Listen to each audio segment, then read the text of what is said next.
Amen. Nous acclamons le Seigneur. On acclame le Seigneur.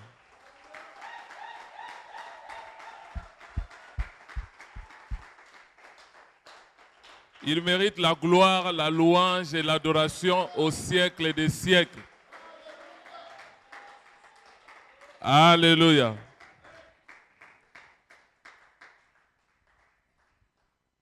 Père de grâce, nous te sommes infiniment reconnaissants pour ton amour et ta grâce, ta bonté et ta miséricorde, ô Père. Toi qui nous as donné encore ce temps favorable pour que nous puissions encore nous approcher de ton trône de grâce, laisse que je diminue, ô Père, et que tu croisses au travers de moi pour communiquer ta pensée sacrée à ton peuple que nous sommes. Tout ce qui n'est pas de toi, nous le déclarons nul et sans effet au nom de Jésus-Christ. Sois le seul maître enseignant maintenant, Père.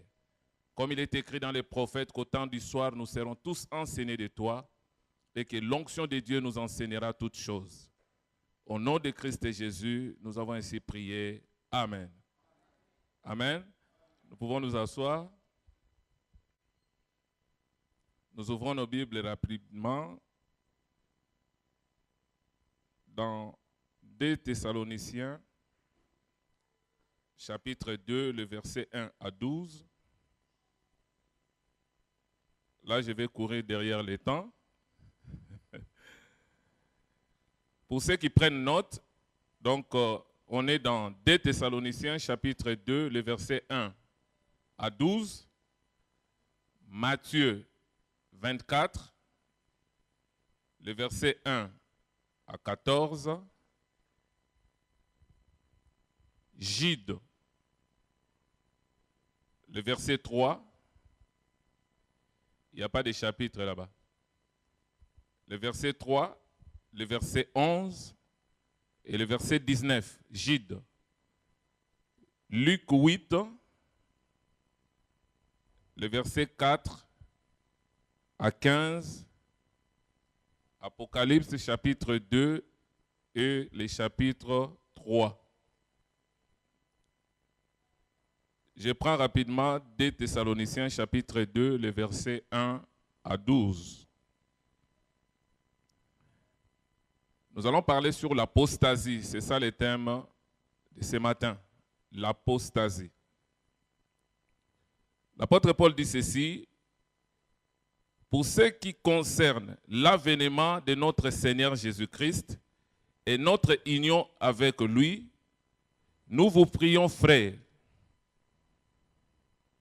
de ne pas vous laisser facilement ébranler dans votre bon sens et de ne pas vous laisser troubler soit par quelques inspirations, soit par une parole ou par une lettre qui semblerait venir de nous, comme si le jour du Seigneur était déjà là.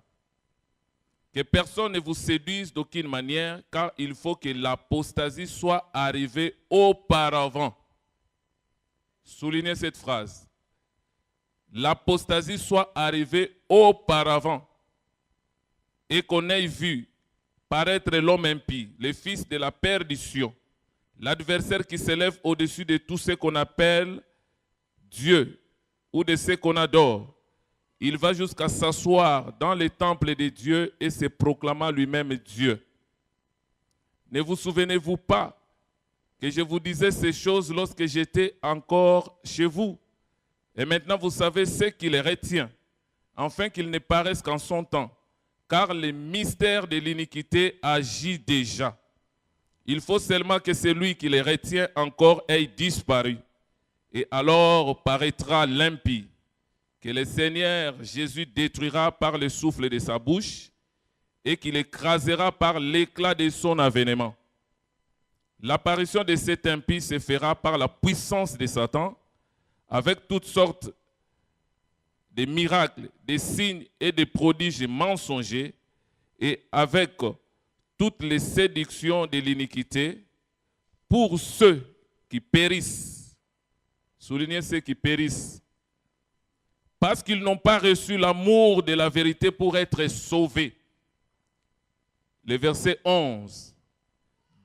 Aussi Dieu leur envoie-t-il une puissance d'égarement pour qu'ils croient aux mensonges afin que tous ceux qui n'ont pas cru à la vérité, mais qui ont pris plaisir à l'injustice, soient condamnés. Amen. Alors, dans Matthieu 24, parce que Jésus aussi a parlé de l'apostasie,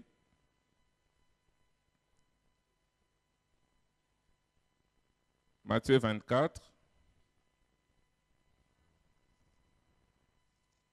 1 à 14.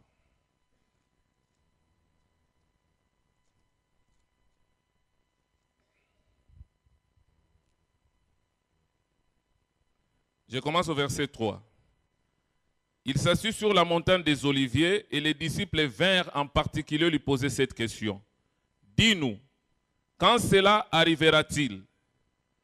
Et quel sera le signe de ton avènement et de la fin du monde? Jésus leur répondit, prenez garde, que personne ne vous séduise, car plusieurs viendront sous mon nom, disant, c'est moi qui suis le Christ. Et ils séduiront beaucoup de gens. Vous entendrez parler de guerre, de bruits de guerre. Gardez-vous d'être troublés, car il faut que ces choses arrivent. Mais ce ne sera pas encore la fin. Une nation se lèvera contre une autre, un royaume contre un autre. Il y aura en divers lieux des famines et des tremblements de terre. Tout cela ne sera que le commencement des douleurs. Alors on vous livrera au tourment et on vous fera mourir. Et vous serez haïs de toutes les nations à cause de mon nom. Alléluia. Si tu n'es pas encore haï à cause de Jésus, c'est qu'il y a encore un problème. Alors plusieurs succomberont et ils se trahiront. Là, il ne parle pas aux païens, il parle aux chrétiens, aux croyants dans une même église. Ils se haïront et se trahiront les uns les autres. Plusieurs faux prophètes se lèveront et ils séduiront beaucoup de gens. Parce que l'iniquité se sera accrue. C'est ça le mystère de l'iniquité. Ça va arriver à son apogée avant l'avènement du Seigneur. L'amour du plus grand nombre se refroidira. Là, il parle de l'apostasie. Mais celui qui persévérera jusqu'à la fin sera sauvé. Et cette bonne nouvelle du royaume sera prêchée dans le monde entier pour servir de témoignage à toutes les nations. Alors viendra la fin. Amen. L'apostasie, ça vient du mot grec qui veut dire apostasia.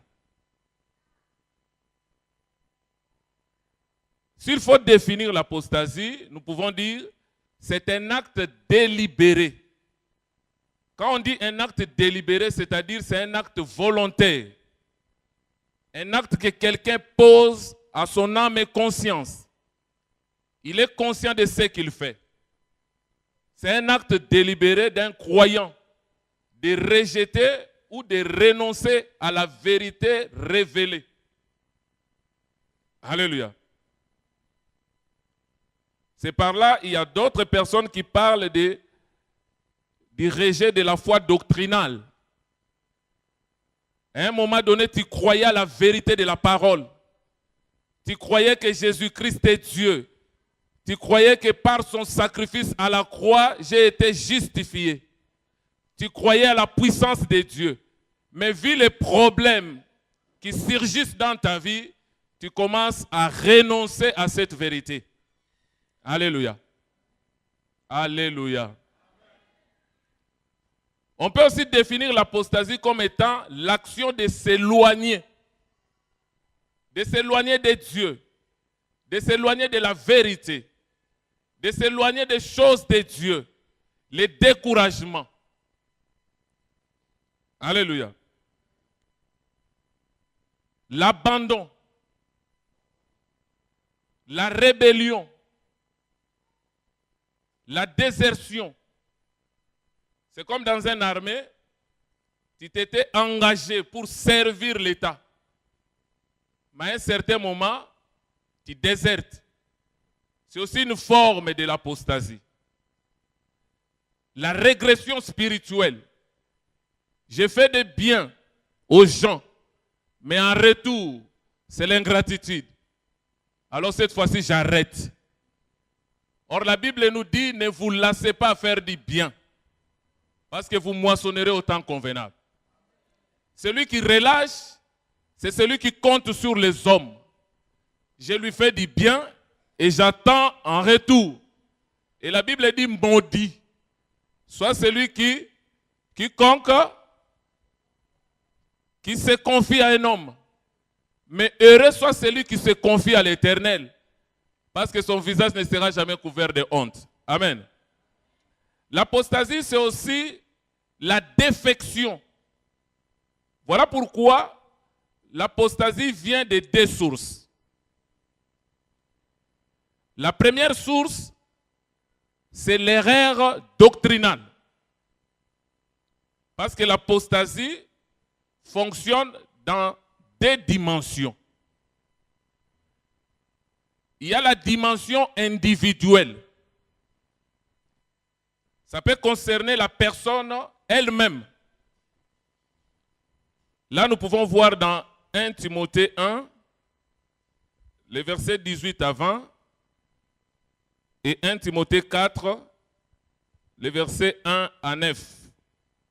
Je reprends 1 Timothée 1, les versets 18 à 20, et 1 Timothée 4, les versets 1 à 9. Là, je prends d'abord la première dimension, l'apostasie d'une manière individuelle. Ça peut te concerner, ça peut me concerner. Amen. Et Timothée dit ceci. L'apôtre Paul dit,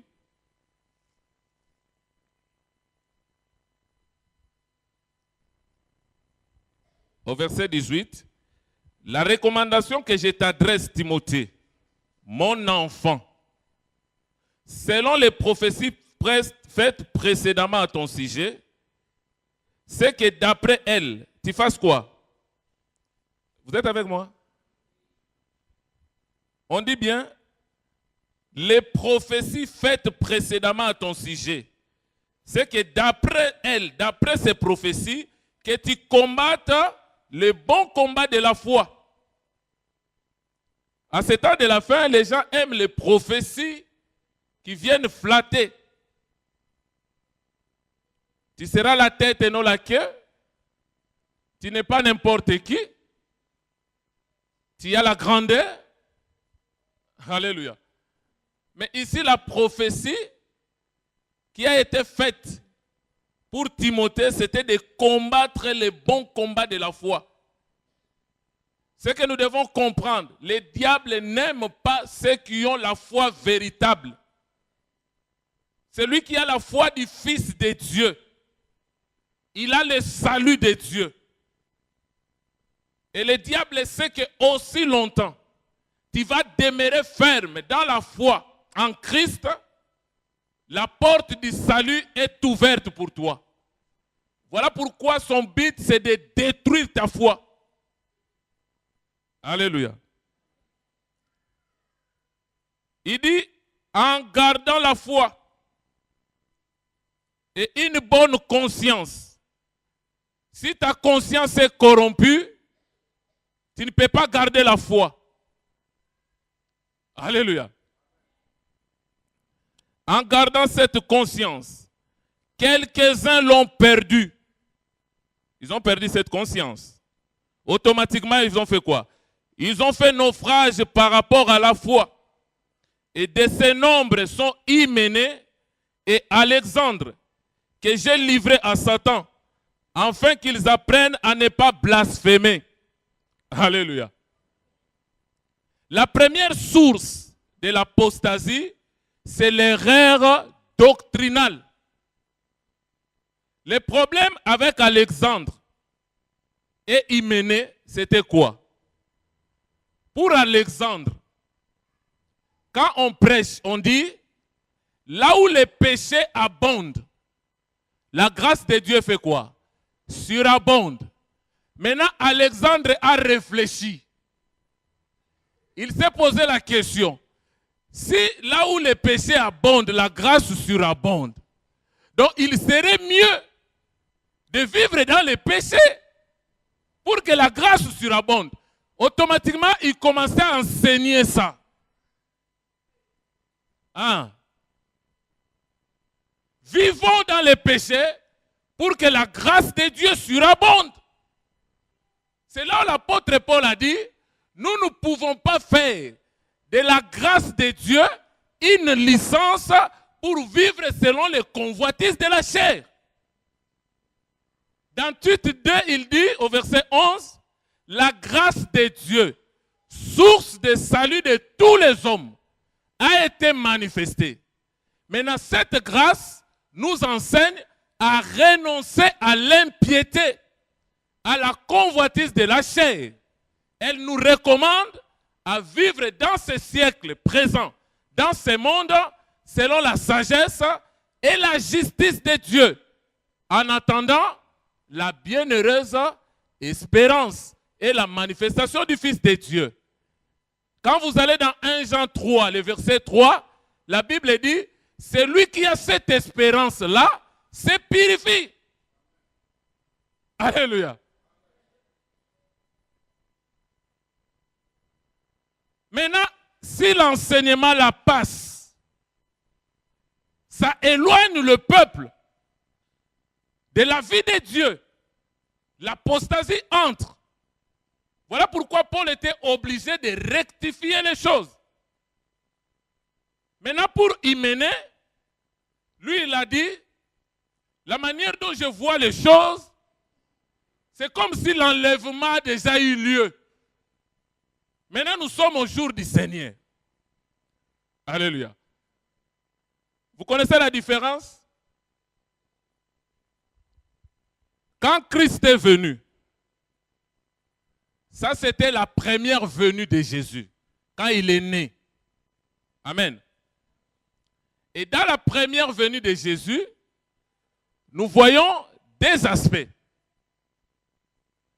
Avant que Christ ne meure, quand il lit dans Matthieu 10, Jésus était catégorique. Il disait aux disciples, n'allez pas chez les païens.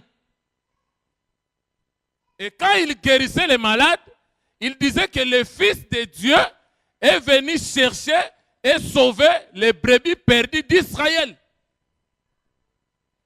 Mais au moment où l'agneau a été immolé, maintenant dans Acte 1, les disciples maintenant sont arrivés, ils ont dit, Seigneur, est-ce à ce temps que tu dois rétablir le royaume d'Israël?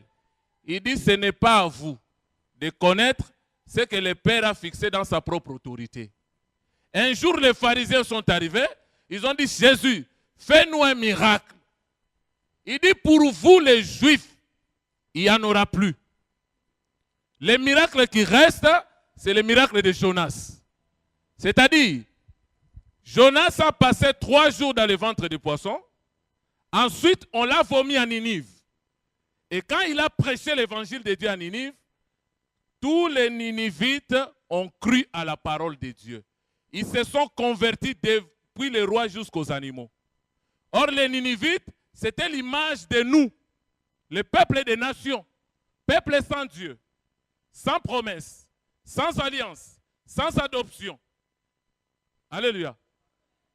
Donc c'était pour dire, maintenant le Fils de Dieu doit mourir, passer 3 jours dans la tombe. Le 3e jour, il sortira. Et en ce moment-là, il sera maintenant destiné pour le peuple des nations. Là, c'est dans la première venue. Maintenant, dans la seconde venue de Jésus, la seconde venue a 2 phases. La première phase, c'est ce que nous appelons l'avènement du Seigneur. L'enlèvement. Là, Jésus-Christ ne posera pas ses pieds sur terre. Comme nous dit 1 Thessaloniciens 4, le verset 16. À un signal donné, à la voix d'un archange, au son de la trompette, il descendra. Et les morts en Christ ressusciteront premièrement. Ensuite, nous les vivants, nous serons transformés et nous irons à la rencontre du Seigneur dans les airs. Maintenant, la deuxième phase, c'est ce que nous appelons le retour de Jésus. Maintenant, le retour, c'est quoi? c'est revenir sur la case de départ. Quand vous regardez dans Acte 1, lors de l'ascension, il était avec les disciples. Quand il est monté, les disciples étaient là en train de regarder. L'ange a dit, de la même manière que vous l'avez vu monter, c'est de la même manière qu'il reviendra. Et Zacharie a prophétisé qu'il posera ses pieds sur les monts des Oliviers et la montagne s'effondrera en deux. Maintenant, le retour, ça concerne Israël. Mais l'avènement, c'est pour nous, l'épouse de Jésus-Christ. Alléluia. Voilà pourquoi Paul a dit que personne ne vous trouble dans votre bon sens à ce qui concerne l'avènement du Seigneur. Or, avant que Christ revienne, les grands signes qui doivent frapper la terre, c'est l'apostasie. Alléluia. Voilà pourquoi la deuxième source de l'apostasie, c'est l'hérésie. Alléluia. Alléluia.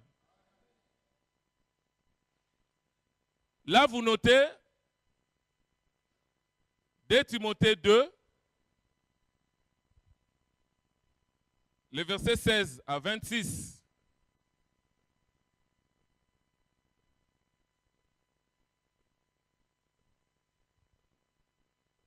Amen. On va lire 1 Timothée 4 que j'avais donné concernant l'apostasie individuelle. Mais l'Esprit dit expressement que dans les derniers temps, quelques-uns abandonneront la foi pour s'attacher à des esprits séducteurs et à des doctrines des démons. Alléluia. Écoute maintenant les signes de la doctrine des démons. Par l'hypocrisie des faux docteurs, l'hypocrisie des faux enseignants. Parce que celui qui est faux, il est conscient qu'il est faux. Alléluia. Par l'hypocrisie des faux docteurs, portant la marque de la flétrissure dans leur propre conscience. C'est-à-dire leur conscience est marquée par le fer rouge. Ils savent bien que nous sommes là pour servir Satan, mais nous nous déguisons en ministre de justice. L'objectif, c'est pour égarer le peuple. Amen. Verset 3. Ils prescrivent de ne pas se marier. Hein? Alléluia. Participez avec moi. Alléluia. Ils enseignent que l'homme ne doit pas se marier. Il doit servir Christ célibataire toute sa vie. Et il l'impose. Si tu veux servir, tu dois être célibataire. Maintenant, en coulisses, ils ont 4 enfants, 5 enfants. En coulisses, ils sont gays. En coulisses, ils sont pédophiles. Voilà la doctrine des démons. Un autre signe, ils prescrivent de s'abstenir d'aliments que Dieu a créés pour qu'ils soient pris avec action de grâce par ceux qui sont fidèles et qui ont connu la vérité. Car tout ce que Dieu a créé est bon et rien ne doit être rejeté pourvu qu'on le prenne avec action de grâce. Parce que tout est sanctifié par la parole de Dieu et par la prière. Ne mangez pas les porcs. Qu'est-ce que le porc a fait? Quand on a délivré les possédés de Gadara, les démons sont entrés dans les porcs. Mais ces porcs-là, ils se sont noyés, ils étaient morts. Ça n'a rien à voir avec nos ports actuels. Alléluia. Quand il y a déjà interdiction, ne mange pas ça, ne mange pas ça, ne touche pas à ça, faites attention. Alléluia. Alléluia. L'apostasie collective. Là, c'est l'apostasie qui peut toucher tout un groupe. Ça peut toucher une église locale. Ça peut toucher une assemblée. Ça peut toucher une communauté de gens. Alléluia. Là, c'est très dangereux. Voilà pourquoi nous prenons l'exemple d'Israël. Vous notez le verset, je vais expliquer. Parce que le temps presse déjà là. Alléluia. Nombre, chapitre 14, les versets 1 à 38. Nombre 14, les versets 1 à 38. Là, nous parlons de l'apostasie collective. Hébreux 6, les versets 4 à 12. Luc 8, les versets 4 à 15. Apocalypse chapitre 2 et le chapitre 3. Amen. Je prends Hébreux 6.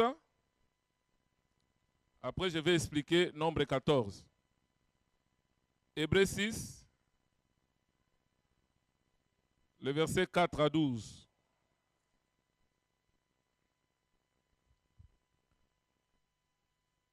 Écoute ce que l'apôtre dit. Car il est impossible que ceux qui ont été une fois éclairés, alléluia, il est impossible à celui qui a été déjà une fois éclairé par la révélation de la parole, qui ont goûté les dons célestes, ils ont goûté au Saint-Esprit, qui ont eu part au Saint-Esprit, qui ont goûté à la bonne parole de Dieu et les puissances du siècle à venir, les dons spirituels, tu l'as goûté, tu l'as manifesté dans ta vie. Et qui sont tombés, soit encore renouvelés et amenés à la repentance, puisqu'ils crucifient pour leur part le Fils de Dieu et l'exposent à l'ignominie. Alléluia. Vous allez continuer la suite après. Quand nous prenons l'exemple d'Israël, Israël était en esclavage en Égypte. Israël a vécu pendant 4 siècles sous l'esclavage. Israël a adopté le culte égyptien. Il commençait à adorer les idoles. Maintenant, quand Dieu a envoyé Moïse pour sortir son peuple, Dieu ne voulait pas sortir Israël sans pour autant manifester sa puissance. Alléluia. Parce qu'en Égypte, il y avait plusieurs dieux. Les dieux soleil, les dieux de la fertilité, les dieux des Nil, les dieux de la fécondité, toutes ces choses-là. Maintenant, Dieu devrait manifester sa puissance pour réduire ces dieux-là en néant.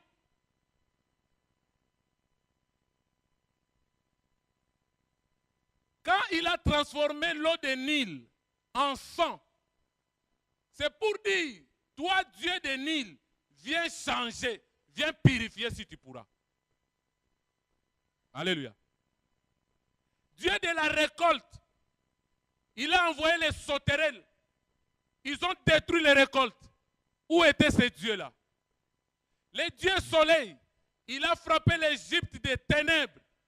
Mais là où il y avait Israël, à Goshen, il y avait la lumière. Il a réduit les dieux égyptiens en néant pour montrer sa puissance. Israël a vu la puissance de Dieu. C'est ce que l'apôtre est en train de dire ici. Ils ont été éclairés. Ils ont goûté à la puissance de Dieu. C'est comme toi et moi. Depuis que nous sommes en Christ, nous avons vu des choses avec Dieu. Tu as été éclairé. Tu as goûté la bonne parole. On te prêche, on te parle de Jésus. Tu sens la joie. Quand tu sors, tu es joyeux. Mais malgré toutes ces choses-là, dans Nombre 14, Israël se sont rebellés contre Moïse et contre Aaron. Ils ont dit, mais on était mis en Égypte. Tu nous as amenés dans le désert pour mourir. Alléluia. Alléluia. Quand tu ne priais pas, peut-être tout allait bien. Tout allait bien. Il n'y avait pas de problème. Mais depuis que je me suis converti à Christ, les choses vont mal. Les choses vont mal, de mal à pire. Maintenant, tu es prêt maintenant de renoncer. Alléluia. Alléluia. Maintenant, comme Dieu avait juré, j'ai vu la souffrance de mon peuple. Je suis descendu moi-même pour les délivrer de l'Égypte, pour l'amener dans le pays où coule le lait et le miel. Amen. Mais quand Israël s'est rebellé contre Dieu, Dieu a décidé de détruire le peuple. Il dit, Moïse, je ferai de toi une grande nation, mais je vais exterminer ce peuple. Alléluia. Moïse a dit, c'est bien, mais que dira Pharaon? Alléluia. Que dira Pharaon? Pharaon va dire que leur Dieu avait la puissance pour les sortir de l'Égypte, mais il était incapable pour les faire entrer dans le pays où coule le lait et le miel. Voilà pourquoi ils sont tous morts dans le désert. Donc, quelque part, la réputation de Dieu était en jeu. Alléluia. Donc, pour sauver sa réputation, Dieu était obligé de faire entrer le peuple. Voilà pourquoi Dieu ne laisse pas une œuvre inachevée. Ce qu'il commence, il achève. Je vais dire à quelqu'un ce matin, si Dieu t'a sauvé, si tu appartiens vraiment dans la famille de Dieu, au moment où il t'a tiré du monde, ne pense pas qu'il te laissera. Alléluia. Il va t'amener jusqu'à la destination finale. Mais ne sois pas incrédule. Parce que l'incrédulité, c'est ça le blasphème contre le Saint-Esprit. C'est ça le péché qui ne sera pas pardonné. Alléluia. Maintenant, comme Israël était parti espionner les pays, l'Éternel avait dit, tu enverras 12 princes qui représentent chaque tribu. Et ils ont fait 40 jours pour explorer les pays. Il n'y a eu que 2, Josué et Caleb, qui ont amené un bon témoignage. Mais les 10, ils ont amené un mauvais témoignage et le peuple commençait à pleurer. Alléluia. Et l'Éternel a dit, comme il en est ainsi, ils ont dit que je les ai amenés dans le désert pour les faire périr. Je ferai comme ils l'ont dit. Alléluia. Tout dépend de la confession de ta foi. N'aie pas l'habitude de dire que nous sommes des malheureux. Nous sommes venus accompagner les autres. Nous sommes toujours les derniers. Et tu seras les derniers. Ce que tu confesses t'arrivera. Parce que la vie et la mort sont au pouvoir de la langue. Les mamans qui disent à leurs filles, toi je ne te comprends pas, toi tu seras une prostituée. Tu prophétises sur elle. Le jour où elle deviendra prostituée, c'est alors que tu paieras le prix. Toi tu n'es pas intelligent à l'école. Toi tu es toujours comme ça. Il faut dire des bonnes choses. Même s'il a échoué, tu dis mon fils, fais un effort. Je sais que tu es intelligent. Ce que tu dis, c'est ce qui arrivera. Tu sais, les démons, des fois les démons, ils passent. Ils n'ont rien à faire. Toi, tu dis, toi, tu seras délinquant. Les démons de la délinquance, ils disent, oh, merci maman. Je vais m'incarner dans cet enfant. Et l'enfant devient turbulent. C'est toi-même qui l'as prophétisé. Alléluia. L'Éternel a dit, pour sauver mon honneur, il n'y a que Josué et Caleb qui avaient la foi. Ils ont confessé la foi avec la nouvelle génération. Des gens qui n'étaient pas en Égypte. C'est eux que je ferai entrer dans Canaan. Alléluia. Mais ceux qui sont morts, ils ont goûté à la bonne parole. Ils ont été éclairés. Ils ont goûté au don du Saint-Esprit. Ils ont vu la manifestation de Dieu. Mais ils sont restés dans le désert. Alléluia. Quand je parle de l'apostasie, nous devons faire attention. L'apostasie ne touchera pas les élus. Hein? Hey. Si tu tombes dans l'apostasie, tu n'étais pas un élu de Dieu. La Bible dit dans Matthieu 24, tellement la séduction sera grande. La séduction de quoi?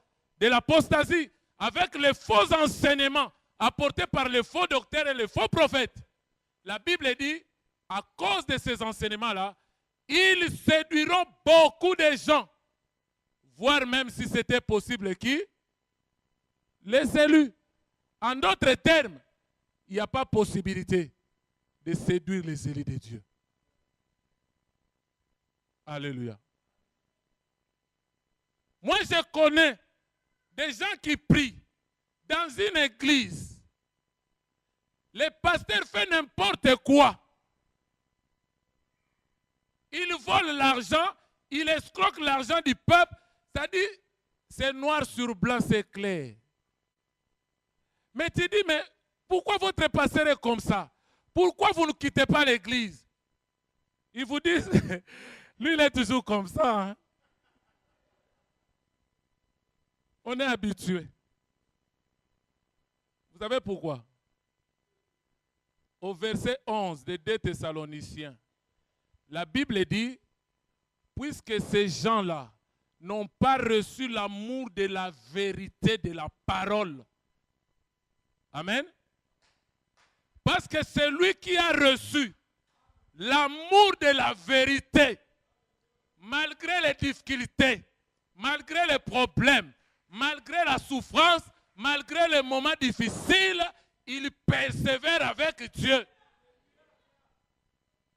L'apôtre a dit, nous ne sommes pas de ceux qui se retirent pour se perdre, mais de ceux qui persévèrent avec Dieu pour sauver leur âme. La parole persévérante. Persévérer. La Bible dit la persévérance, c'est ça l'espérance. Et l'espérance ne trompe point. L'espérance, c'est la victoire dans l'épreuve.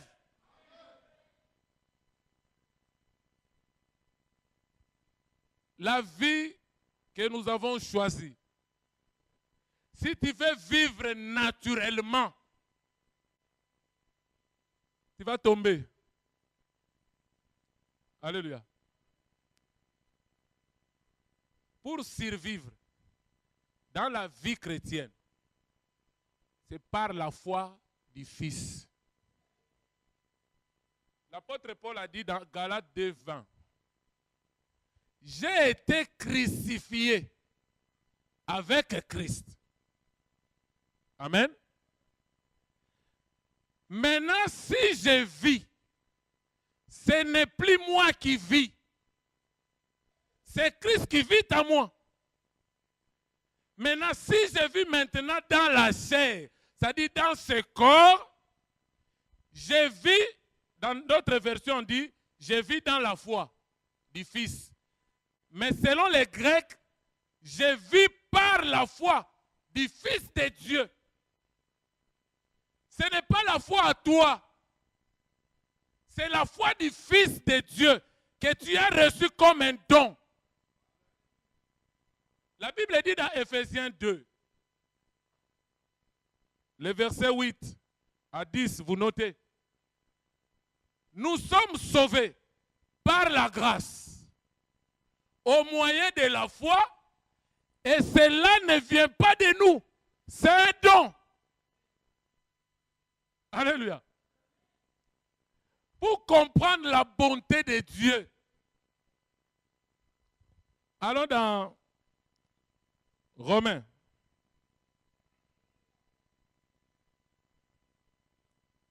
Quand je dis ces choses-là, je sens la joie. Amen. Romains 5. Vous notez jusqu'au verset 11. Je vais lire quelques versets. Le verset 1 dit quoi? Étant donc justifiés par la foi, nous avons la paix avec Dieu par notre Seigneur Jésus-Christ, à qui nous devons d'avoir eu par la foi. C'est la foi qui est la clé. C'est la foi qui nous ouvre les portes de la grâce. Nous avons eu accès à cette grâce dans laquelle nous demeurons fermes et nous nous glorifions dans l'espérance de la gloire de Dieu. Amen. Bien plus, nous nous glorifions même des afflictions. Quand tu es dans les afflictions, est-ce que tu bénis Dieu? Ou tu te lamentes?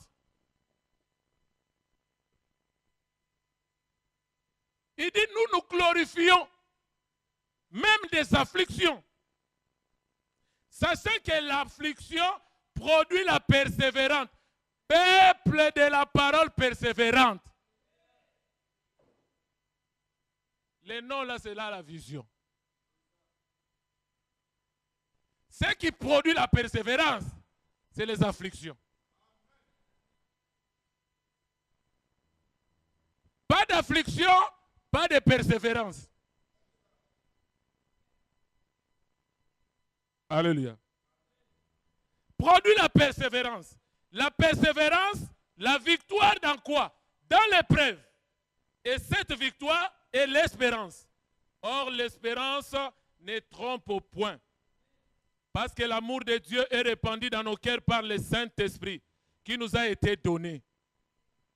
Maintenant, le verset 6. Car lorsque nous étions encore sans force, Christ au temps marqué est mort pour nous, des impies. Est-ce que c'est toi qui avais demandé à Jésus de venir mourir pour toi?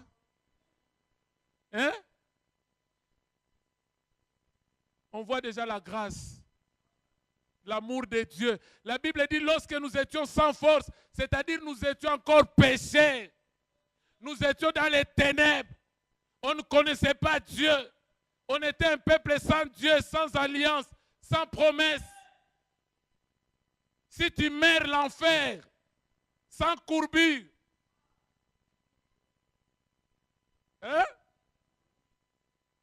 Au temps marqué.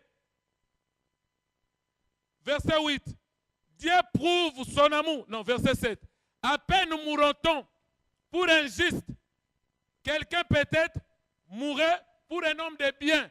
C'est-à-dire, si tu es quelqu'un de bien et que quelqu'un accepte de mourir pour toi, c'est logique. Mais on ne peut pas accepter de mourir pour un criminel, pour quelqu'un de mauvais. Mais la Bible dit, toi, tu étais mauvais.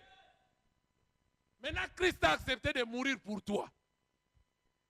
C'est ça la grâce. Alléluia. Mais Dieu prouve son amour envers nous, à ce que lorsque nous étions encore pécheurs, Christ est mort pour nous. À plus forte raison, donc maintenant que nous sommes justifiés par son sang, serons-nous sauvés par lui de la colère. Quand tu étais sans force, hein? Quand tu étais péché, la suite dit tu étais ennemi de Dieu, fils de la colère, destiné à pourrir. Maintenant, pendant ce temps, où était le diable pour t'écraser? Parce qu'il avait droit. Alléluia. Est-ce qu'il y a quelqu'un qui me comprend là? Pendant ce temps, Satan avait droit de t'écraser parce que tu es ennemi de Dieu. Pendant ce temps, les sorciers ont droit de t'écraser parce que tu es ennemi de Dieu. Mais pendant ce temps, ils n'ont rien fait. À combien plus forte raison maintenant tu es en Christ? Mais on ne réalise pas la bonté de Dieu. Quand j'étais sans force, ennemi de Dieu, péché, j'ai dit à Satan, c'était le moment de me détruire. J'ai dit aux sorciers, c'était le moment de me détruire.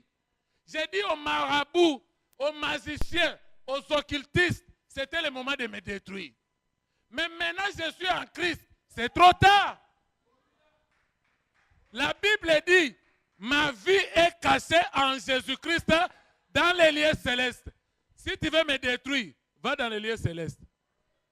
Ravis ma vie entre les mains de Christ, si tu pourras. Alléluia. Alléluia. Alléluia. Luc 8, 4 à 15. Pour gagner le temps, je vais seulement parler. Vous allez lire à la maison. La Bible dit, un semeur est venu. Il a semé la parole.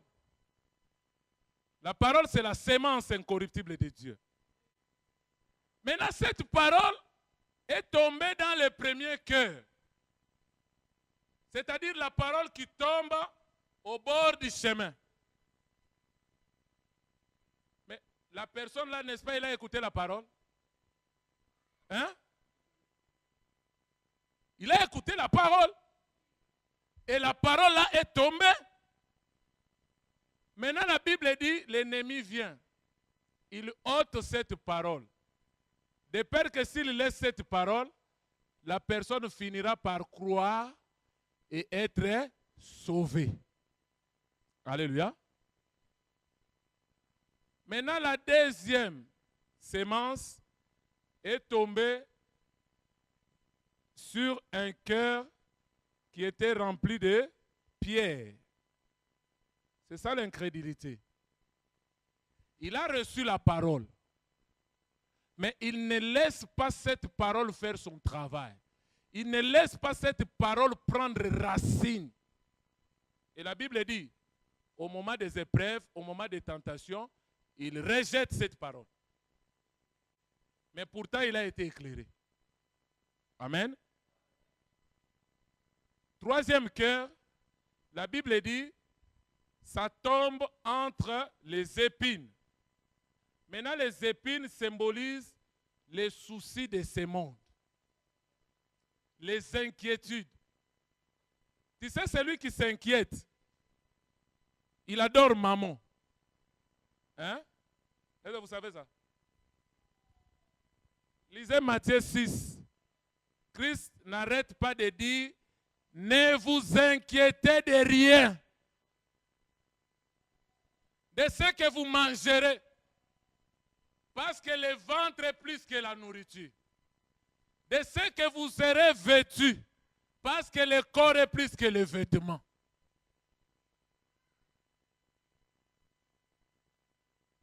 Maintenant, la Bible dit, à cause des soucis de ce monde, il laisse les soucis de ce monde étouffer la parole qu'il a reçue. Mais pourtant, ils ont reçu la parole. Amen. Mais le quatrième cœur, c'est le cœur des élus. La Bible dit, ce sont ceux qui reçoivent la parole de Dieu avec un cœur honnête, avec un cœur bon. Et ils retiennent cette parole et l'entretiennent avec un cœur obéissant.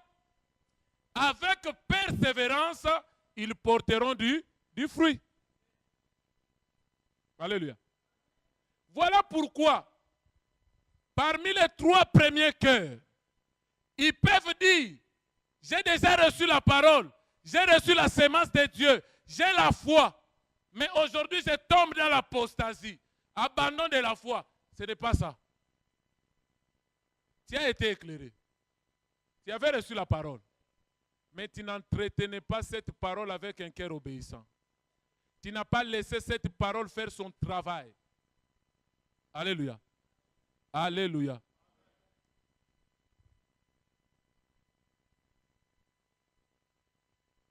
Le dernier point, nous allons parler de 3 types d'apostasie. Nous allons dans Jude. J'avais donné Jude 3, 11 et 19.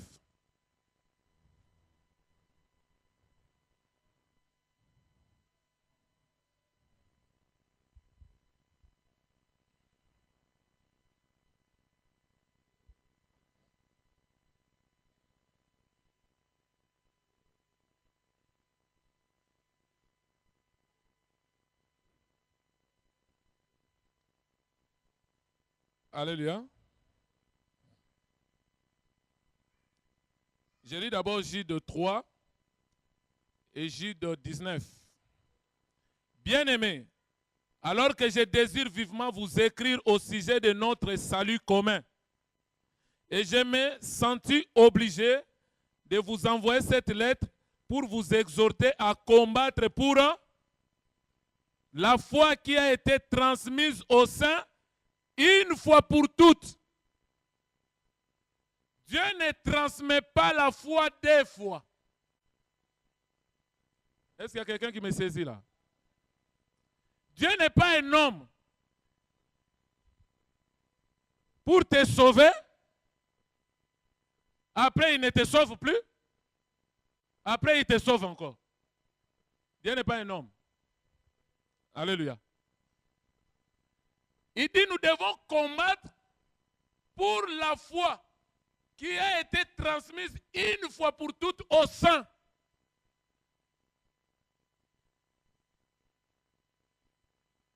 Alléluia. Le verset 19.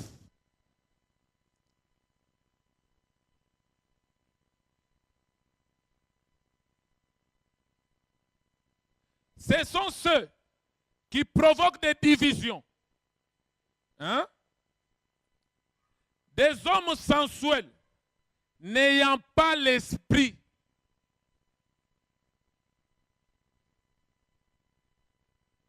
Celui qui n'a pas l'esprit de Dieu n'est pas fils de Dieu. Celui qui a l'esprit de Dieu lui appartient. Maintenant, quelqu'un peut dire, je n'ai pas l'esprit de Dieu, mais j'avais la foi et j'ai fait naufrage. Non, ça n'existe pas. Verset 11. Malheur à eux, car ils ont suivi la voie de Caïn. C'est ça la première forme de l'apostasie. Suivre la voie de Caïn. Deuxième forme, ils se sont jetés pour un salaire dans l'égarement de Balaam. Égarement de Balaam. Deuxième forme de l'apostasie. Et troisième forme, ils se sont perdus par la révolte de Corée. Alléluia. Troisième forme est la révolte de Corée. La première forme, la voix de Caïn. Vous notez Genèse, chapitre 4, les versets 1 à 8. Pour gagner le temps, vous notez Jean 3, 16, Éphésiens 2, les versets 8 à 10, Romains 5, les versets 1 à 11. Je reprends rapidement. Genèse 4, les versets 1 à 8, Jean 3, 16, Éphésiens 2, 8 à 10, Romains 5, 1 à 11. Vous connaissez tous l'histoire de Caïn et Abel dans Jean 4. Amen. Caïn et Abel représentent deux types de croyants. Amen. Ils vont faire l'adoration. Ils vont célébrer un culte. Maintenant, la Bible dit l'offrande d'Abel a été agréée par Dieu. Quand vous allez dans Hébreux 11, on nous dit Abel avait donné un sacrifice plus excellent que celui de Caïn. Parce que le sacrifice d'Abel préfigurait la mort de Christ à la croix. La rédemption par le sang de Jésus. Donc, en d'autres termes, Abel croyait à la rédemption. Il croyait à la rémission du péché par le sacrifice de Christ. Mais par contre, Caïn, lui, il a donné le fruit de la terre. Son sacrifice n'avait aucune signification. Alléluia.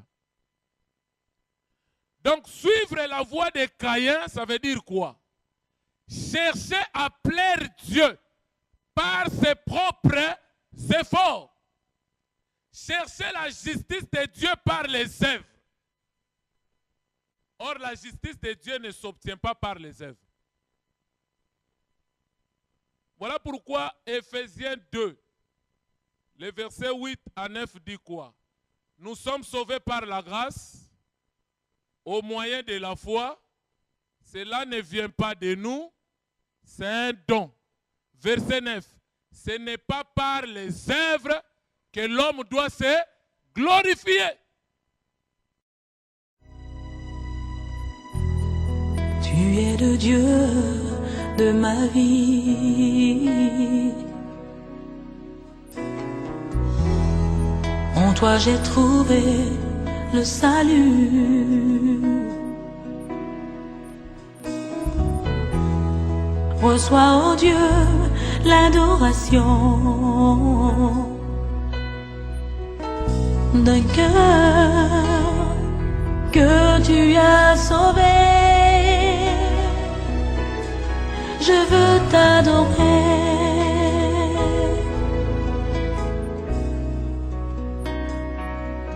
Oh, je veux t'adorer.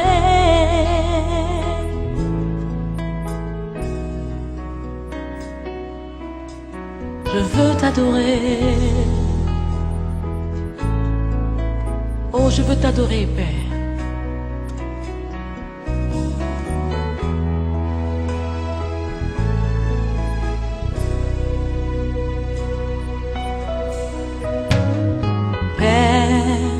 Nous t'adorons,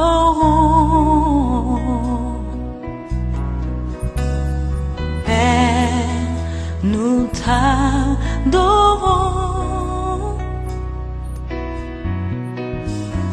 Père, nous t'adorons, oh Père, nous t'adorons.